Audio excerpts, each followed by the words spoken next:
IB express న్యూస్కి స్వాగతం.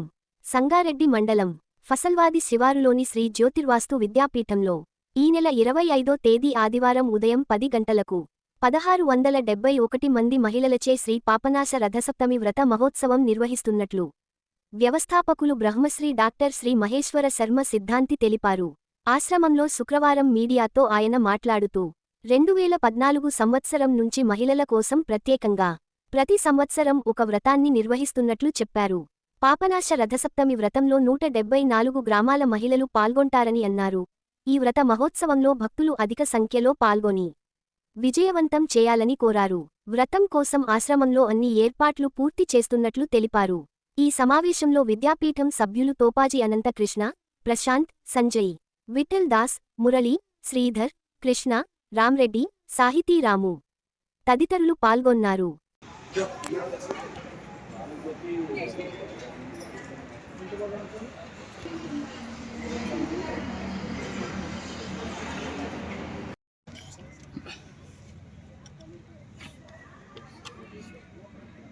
ఎల్లుండి వ్రతం 9 గంటల 30 నిమిషాలకు ఆరంభమవుతుంది.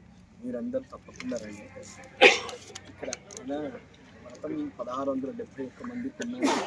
రానటువంటి వాళ్ళ ప్లేస్లో మహేశ్వర గురు సాక్షాత్ పరబ్రహ్మ తస్మై శ్రీ గురవే నమః. సరస్వతీ నమస్తుభ్యం వరదే కామరూపిణి విద్యారంభం కరిష్యామి సిద్ధిర్భవతు మే సదా. గురవే సర్వలోకానాం విషజే భవరోగిణాం నిధయేత్ సర్వ విద్యానాం దక్షిణామూర్తయే నమః. శ్రీ జ్యోతిర్వాస్తు విద్యాపీఠం సరికొత్త కార్యక్రమాలకు వేదిక. విద్యాపీఠం 2014 సంవత్సరం నుండి ప్రతి సంవత్సరం కూడా ఒక మహత్తరమైనటువంటి వ్రతాన్ని మహిళలలో ఆధ్యాత్మిక చైతన్యం కోసం నిర్వహించడం జరుగుతుంది. మన సమాజానికి మూలాలు మహిళలలో ఆధ్యాత్మిక సంస్కారం కలిగితే ఆ కుటుంబం అంతా కూడా శ్రేయోపదంగా ఉంటుందని మనకు ధర్మశాస్త్రం తెలిపింది. ఎత్ర నార్యస్తు పూజ్యంతే తత్ర రమంతి దేవత అని చెప్తూ ఉంటారు. అంటే మహిళలు ఎక్కడైతే గౌరవింపబడతారో, ఎక్కడైతే సంస్కరింపబడతారో ఆ సమాజము పటిష్టవంతంగా తయారవుతుంది. అందువల్ల మహిళలలో ఆధ్యాత్మిక చైతన్యాన్ని కలిగించేందుకు శాస్త్రం బోధించింది వాళ్ళు వ్రతం ఆచరణ చేయమని చెప్తుంది. మనకు అనేకమైనటువంటి వ్రతములు ఉన్నాయి. ప్రతిరోజు ఒక్కొక్క వ్రతం చెప్తారు. 360 వ్రతాలు ఉన్నాయి. దాంతోపాటు ఇంకా అనేకమైనటువంటి వ్రతాలు ఉన్నాయి. వాటి యొక్క విజ్ఞానాన్ని, వాటి ఫలితాన్ని కలిగించాలని శ్రీ జ్యోతిర్వాస్తు విద్యాపీఠం ప్రతి సంవత్సరం ఒక అత్యద్భుతమైనటువంటి వ్రతాన్ని ఎంపిక చేసి ఆ వ్రతాన్ని సహస్రాధిక మహిళల చేత ఏకకాలంలో నిర్వహించి తరిస్తుంది. 2014లో సువర్ణ గౌరీ వ్రతం అనేటువంటి ఒక మహత్తరమైనటువంటి వ్రతాన్ని ఆచరణ చేసింది 1000 మంది మహిళల చేత. తర్వాత సంపత్ గౌరీ వ్రతాన్ని 1200 మంది మహిళల చేత. అముక్తాభరణ సప్తమి అనేటువంటి వ్రతాన్ని 1700 మంది మహిళల చేత. ఇట్లా ఒక్కొక్క వ్రతం, పాశుపత వ్రతం, చంపాషష్ఠి వ్రతం, ఇట్లా అనేక రకాలైనటువంటి వ్రతాలను ఆచరణ చేస్తుంది. వ్రతములు ధర్మశాస్త్రం ప్రకారంగా 3 భాగాలుగా చేయడం జరుగుతుంది. మొట్టమొదటిది సౌభాగ్య వ్రతములు అని అంటారు. స్త్రీకి అత్యంత గొప్పనైనటువంటిది భర్త యొక్క క్షేమం, కుటుంబం యొక్క క్షేమం. సౌభాగ్యము సుస్థిరంగా ఉండాలని ఆచరించే వ్రతాలను సౌభాగ్య వ్రతములు అని అంటారు. 2 మనిషికి కోరికలు, సంతానం కావాలి, అదేవిధంగా మంచి భర్త కలగాలి, మంచి ఐశ్వర్యం కలగాలని ఆచరించేటువంటి వ్రతాలను సౌభాగ్య వ్రతములు, కామ్య వ్రతములు అని అంటారు. 2వ వ్రతములు కామ్య వ్రతం. మొదటిది సౌభాగ్యం కోసం ఆచరించేటువంటి వ్రతములు సౌభాగ్య వ్రతం. కోరికల కోసం ఆచరించేటువంటి వ్రతములు కామ్య వ్రతం. ఇక 3వది ప్రాయశ్చిత్త వ్రతములు అని పేరు. అంటే తెలిసి తెలియక అనేకమైనటువంటి పొరపాట్లను మనం చేస్తూ ఉంటాం, పాపములను చేస్తూ ఉంటాం. పాప పరిహారమై చేయవలసినటువంటిది ప్రాయశ్చిత్త వ్రతం. ఇట్లా 3 రకాల వ్రతములను శ్రీ జ్యోతిర్వాస్తు విద్యాపీఠం ప్రతి సంవత్సరం ఒక్కొక్క వ్రతాన్ని ఎంపిక చేసుకొని నిర్వహణ చేస్తుంది. అందులోనే భాగంగా 2018 హేవిలంబినామ సంవత్సరంలో 60 సంవత్సరాలకు ఒక్కోసారి వచ్చేటువంటి పాశుపత వ్రతాన్ని ఆచరణ చేసేవారు. వత్సరే విలంబాభ్యే మాసే శ్రీమతి కార్తికే శుక్లపక్షే త్రయోదశ్యాం కుర్యాత్ పాశుపత వ్రతం అని మనకు భవిష్య పురాణం చెప్పి ఉన్నది. 60 సంవత్సరాలకు ఒక్క మారు వస్తుంది అటువంటి మహాయోగం. అందులో ఆచరణ చేసింది పాశుపత వ్రతం. దాన్ని 1200 మంది మహిళలు ఏకకాలంలో చేశారు. ఇట్లా జయాగౌరి వ్రతం చంపా షష్ఠి అంటే మార్గశిర శుద్ధ షష్ఠి మంగళవారం యుక్తమైతే దాన్ని చంపా షష్ఠి అని అంటారు. అది 2019వ సంవత్సరంలో రావడం జరిగింది. విశేషమైనటువంటి దుర్లభమైనటువంటి యోగాలవన్నీ అందులో చంపా షష్ఠి వ్రతాన్ని ఆచరణ చేసింది. తర్వాత జయాగౌరి వ్రతం, గోష్ఠాష్టమి వ్రతం, గోవు యొక్క గొప్పతనాన్ని లోకానికి తెలియజెప్పేటువంటి వ్రతం గోష్ఠాష్టమి వ్రతం. గోపూజ యొక్క ప్రాశస్త్యాన్ని తెలుపుతూ గోవును ఆరాధించమని చెప్పినటువంటి వ్రతం. అదేవిధంగా అక్షయనవమి వ్రతం, అక్షయనవమి వ్రతాన్ని వృక్ష పూజనం చేస్తాం మనం.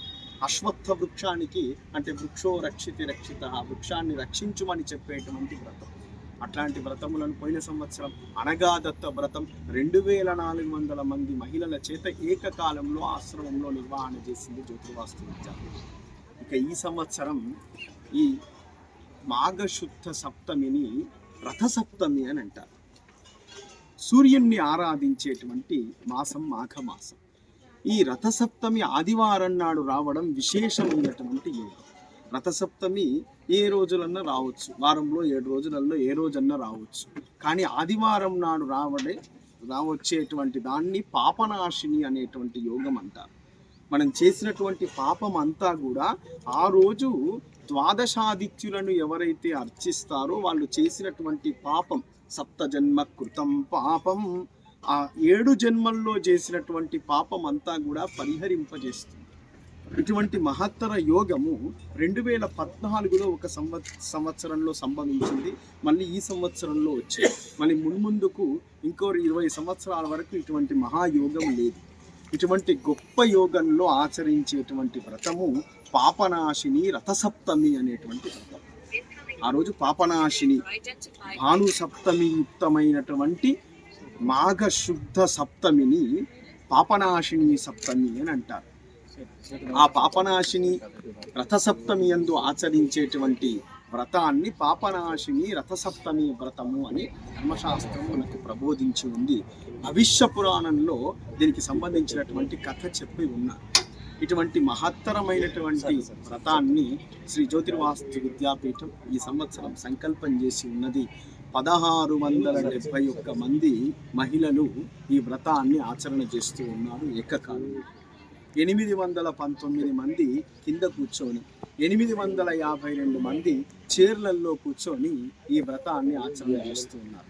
174 మంది గ్రామాల ప్రజలు ఇందులో పాల్గొంటూ ఉన్నారు. వ్రతంలో నమోదు చేసుకుని ఉన్నారు ఇప్పటికీ. ఇక ఈ వ్రతాన్ని 8 సంవత్సరాల పిల్ల వయస్సు నుంచి పుణ్య స్త్రీలు అంటే భర్త ఉండేటువంటి స్త్రీల వరకు ప్రతి ఒక్కరూ ఈ వ్రతాచరణ చేయవచ్చు. ఎరుపు రంగు చీరలను ధరించి ఈ వ్రతాన్ని ఆచరణ చేయమని, ద్వాదశాదిత్యులను అంటే 12 ఆదిత్యులను ఈ వ్రతంలో పూజ చేసిన ఎడల మనం చేసినటువంటి పాపం అంతా కూడా పరిహరింపబడుతుందని మనకు ధర్మశాస్త్రములు ప్రబోధిస్తున్నాయి.